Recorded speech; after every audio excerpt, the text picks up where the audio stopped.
আসসালামু আলাইকুম ভিউয়ার, সবাইকে অনেক অনেক স্বাগত জানিয়ে ভিডিওটি শুরু করছি। তো এই ভিডিওটি তাদের জন্য যারা মাদ্রাসা এবং কারিগরি শিক্ষা অধিদপ্তরে চাকরি করেন। তো আপনারা সবাই জানেন যে ইতোমধ্যেই কিন্তু মাধ্যমিক বিদ্যালয় এবং কলেজ অর্থাৎ মাধ্যমিক উচ্চ শিক্ষা অধিদপ্তরের আন্ডারে যে স্কুল কলেজগুলো রয়েছে তাদের কিন্তু ইএফটিতে বেতন প্রদান করার সিদ্ধান্ত হয়েছে এবং অধিকাংশ প্রতিষ্ঠানের কিন্তু ইএফটি যে ফর্ম সেটাও ফিল আপ করা হয়ে গেছে এবং স্ট্যাটাসে ওকে লেখা চলে আসছে অনেকেই। তো আমরা ধারণা করছি ফেব্রুয়ারি বা মার্চে আমরা ইএফটিতে বেতন পেয়ে যাব। তো এক্ষেত্রে মাদ্রাসা এবং কারিগরি অধিদপ্তরের আফসোস ছিল যে তাদেরকে ইএফটিতে বেতন দেওয়া হবে না। তো সেই সংক্রান্ত একটা মিটিং কিন্তু হতে যাচ্ছে এবং সেখানে দেখা যাচ্ছে যে কারিগরি ও মাদ্রাসা শিক্ষা বিভাগের অধীনস্থ এমপিওভুক্ত কারিগরি মাদ্রাসা শিক্ষা প্রতিষ্ঠানের শিক্ষক কর্মচারীদের বেতন ইএফটিতে মাধ্যমে প্রদানের নিমিত্তে কমিটি এমপিওভুক্ত শিক্ষক কর্মচারীদের বেতন ভাতা ইএফটির মাধ্যমে প্রদান বিষয়ক দিনব্যাপী কর্মশালা আগামী 30/12/2024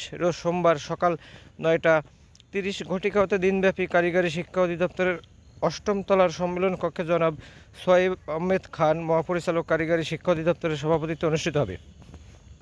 উক্ত কর্মশালায় নিম্নবর্ণিত মনোনীত সম্মানিত অংশগ্রহণকারী সদস্যদেরকে যথাসময়ে উপস্থিত থাকার জন্য নির্দেশক্রমে অনুরোধ করা হলো।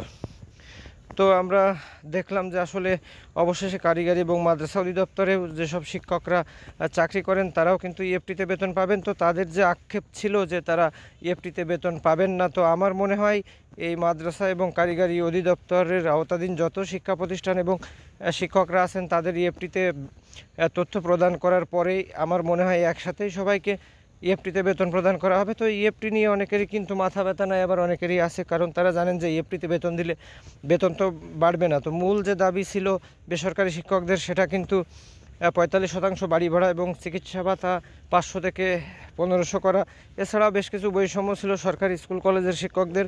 তো সেই বৈষম্যগুলো নিরসন করা, তো তারপরে ইএফটিতে বেতন প্রদান করলে কিন্তু অনেকটাই বৈষম্য নিরসন হবে। তো এটাই ছিল সর্বশেষ সংবাদ। ধন্যবাদ।